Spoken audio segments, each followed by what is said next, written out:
Welcome to my channel. Today we will be talking about, does Credit Karma show hard inquiries? The short answer is yes, Credit Karma does show hard inquiries. Here's why. Credit Karma provides free credit reports from two of the three major credit bureaus, TransUnion and Equifax. When you apply for new credit, such as a credit card or a loan, the lender performs a hard inquiry on your credit report. This hard inquiry is recorded by the credit bureaus. Since Credit Karma gets its information from TransUnion and Equifax, any hard inquiries on those reports will be visible on your Credit Karma account. It's important to remember that a hard inquiry is different from a soft inquiry.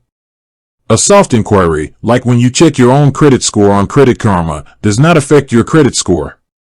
A hard inquiry, however, can cause a small, temporary dip in your score. By monitoring your Credit Karma account, you can keep an eye on any hard inquiries that appear on your TransUnion and Equifax reports. This helps you track your credit applications and can also alert you to any unauthorized inquiries, which could be a sign of identity theft. With that being said, thank you for watching. For more finance videos, kindly check my page.